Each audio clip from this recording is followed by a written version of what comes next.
I learned it watching others. Hands on, bro. Hands on. Hands on. No matter how many hours you spend on the boot welding, you're just gonna have to learn working. That's the only thing. That's the only way you're gonna learn. And I see a lot of youngsters out there eager to learn a trade, especially welding, and then get surprised that they're getting paid peanut at first. You gotta earn your bones, bro. Now, before y'all start talking shit about why am I driving and making a video at the same time, just know that I didn't have the chance to make a video in my studio. I usually do it on Saturday, but it was Mother's Day weekend. I was hanging out with my mom and my brothers, so spare me, right? So now I'm gonna take the opportunity to make this video in my car because I do a 1 hour commute to my house. So it's not always gonna be like this, but anyway, here it goes. Now, this video is for, especially for the youngsters out there who wants to be welders, okay? Pay attention. If you wanna be a welder and if you're iffy about it and you don't know nothing about it, and you wanna know, the tricks of the trade and the good and the bad, check this video out, okay? I'm gonna explain you from my experience. Now, if you watch my last video, you know that I was in that trucking shop job, okay? And I sucked at it. I sucked at it because I didn't have any fucking experience. I was constantly fucking up, but I fell in love with the trade. I liked the fact that I was doing mechanical work, fabrication. I really liked it, but I didn't know nothing, and I didn't have the chance to learn because the boss was constantly on top of me. And as he should, it was just running a business. I can't really blame him. But anyway, I ended up quitting that job, like I said on my last video, and decided that I was gonna go to trade school. Now, the thing about trade schools, if you go to any trade school, at least in California, I don't know about other states, but it is my understanding that is the same thing. If you go to any trade school, there's this thing called financial aid. Now, financial aid is pretty much, in short words, the government is supposed to pay for your school if you qualify. That's the key word right there. Now, how you qualify? Well,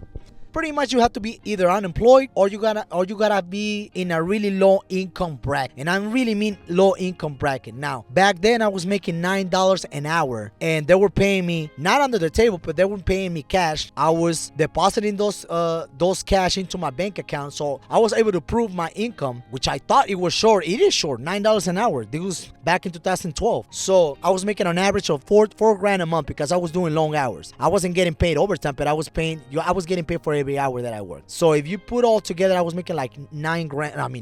I wish 4 grand a month. So according to the federal government, I was not making enough. I was not making enough money. So I didn't qualify for financial aid because I was making too much money in their eyes. Stupid, right? But anyway, so if you can qualify for financial aid, you're good. The government is gonna pay for your money. You're not gonna have to pay anything back. Now, in my case, trade schools have another program which pretty much they loan you the money. They will lend you the money. So if the program is 12 grand,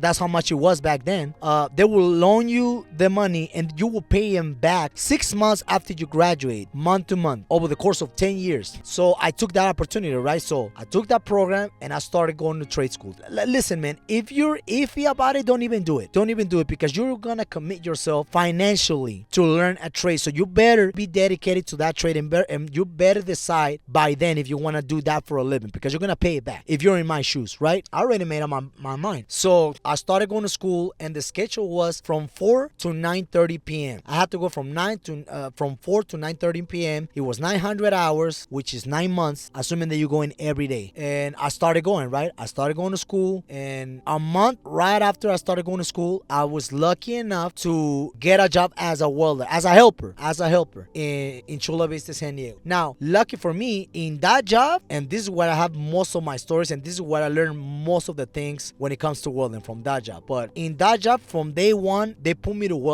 but tack, and pretty much using the welding machine, cutting, grinding, and everything. So I was kind of grateful. I didn't mind. They were overworking me, but I knew I was gonna learn a lot of things from that job. So I started working from 6 a.m., sometimes from 5 a.m. to 3:30 p.m. and then I had to go straight to school. Okay, straight to school. So yeah, from 5 a.m. my day would start from 4 a.m., which is the time that I wake up, and then I had to go to work, and then I had to go to school until 9:30. I would get home like at 10:30. So I would literally just sleep, work, and go to school for a whole year because it took me more than 9 months. It took me more than 9 months to get it because the job that I got back then, it was at least 10 hours a day. It was never 8 hours a day. So sometimes I would get to school not at 4, but sometimes at 5, 5:30, sometimes at 6. So I would have to make up for those hours. You know what I mean? So I kind of stretched the term. They will let you finish school. I think the max they give you is like a year or a year and a half. So I did a year because there was a lot of times where I couldn't go at 4:30. I would have to show up at 6 because I was working. I had to make a living. But it really required a lot of my time and a lot of my energy. But here's the thing about trade school. They will teach you the basics, okay? They will teach you the basics. You're not gonna be a master welder as soon as you graduate school. You're not. You're delusional if you think that. I'm just gonna tell you straight up. They're gonna teach you the basics of stick welding, MIG welding, flux core, TIG. You're gonna know how to use the machine, enough for you to strike an arc. That's all they're gonna teach you. Because most of you guys out there are of all ages think that as soon as you go to welding school, you're gonna be this master welder and you're gonna start making the big bucks as soon as you graduated. You're dead fucking wrong. You got another thing coming, bro. I'm sorry to tell you. Because when I started working, and not because, and I'm not just saying just because that happened to me. That happens to everybody, you know. But I just feel,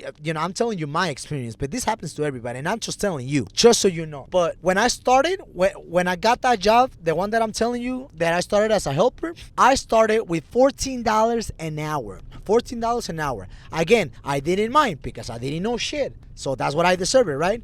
But and another thing, they would put me to work right away. I wasn't just fire watching or grinding. They would put me to do a bunch of shit, cutting, you know, taking measurements. I learned a bunch of shit there, like a bunch of shit there. But I started with $14 an hour, and mind you, I was working and I was still going to school. So 3 months into probation on that job, because they give you like this 90-day period probation. They saw my potential because I was putting in the work, and they saw that I was eager to learn. So they bumped me up to $16 an hour, and I was making $16 an hour the first year, and then every year I would get $1 here, $1.50 there. But every year I was learning more and more and more. But I didn't. Eventually I graduated school, right? When I finished school and I got my certificates, here's another thing that you gotta keep in mind.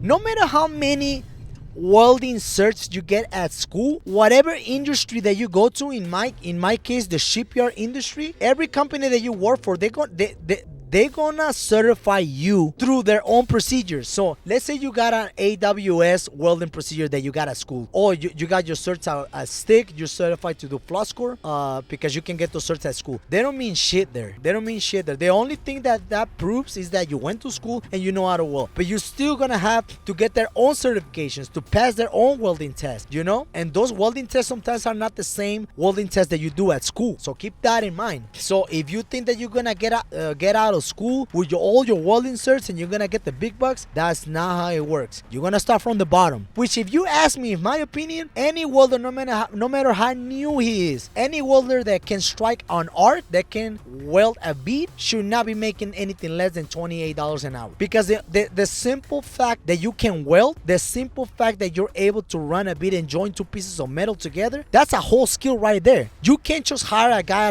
out of the street and be like, hey, you want to work for me? You want to be a welder? Yeah, sure. And expect him to do the job that you're required to do. That requires skill. That requires practice. So in my opinion, it should be paid way more than they're paying right now. But hey, whatever. And back in the day, I was making $16 an hour, and I was already a welder. But like I said, man, I was earning my bones, and I'm telling you, bro, that first job, that's the job where I worked my longest shifts, my longest hours. I learned my hardest lessons, and I learned the most important, everything. 80% of what I know about welding, I learned from that job. I learned it from the guys that I worked there. I learned it from the old timers there. And another thing, you're gonna take a lot of shit from the old school, from the OGs. You're gonna have to suck it up. Don't take disrespect as a man, but you're gonna be punked. You know, they're gonna treat you like the new guy, and you're just gonna have to suck it up. You're just gonna have to suck it up if you really want to learn, because that's the way that they used to. I don't know how to do it today, but I'm pretty sure it's not too different. But if somebody's gonna take you under their wing, they expect you to humble yourself and keep your mouth shut and your ears open and your eyes open. And that's what I did. When I started working in there, I didn't say shit. I just asked questions, and I just looked, took notes, and just learned everything that I learned. I'm not gonna discredit the school that I went to weld, but everything that I learned as far as welding, I learned it on the field. I learned it while I was working. I learned it fucking up, and I learned it watching others. Hands on, bro. Hands on. No matter how many hours you spend on the boot welding, you're just gonna have to learn working. That's the only way you're gonna learn. learn. And I see a lot of youngsters out there eager to learn a trade, especially welding, and then get surprised that they're getting paid peanuts at first. You gotta earn your bones, bro. You gotta earn your bones. Yeah, sure, there's some unions out there that will start you into an apprenticeship program, but even there, you gotta start from the bottom. You just gotta prove yourself. You gotta prove yourself. That's the only way to do it. And I mean, I wish it was different. Like I said, especially welding. Welding should be one of those trades that as soon as you know how to do the basics, your pay bracket should be above like more than 28, maybe 30. But it is the way it is. You gotta prove yourself in the company. That's how you gain experience. You learn how to fabricate. You learn how to fit. You learn how to weld aluminum. You learn how to weld pipe. All of those things take time, bro. And like my boss used to say, it is from that job actually. Everybody wants to make Superman's money, but when it's time to do Superman shit, that's when you really know. You gotta prove yourself. You gotta prove that you can do Superman's shit, and then you will talk about getting Superman's money. So just keep that in mind the next time you're thinking about getting into welding or any other trade.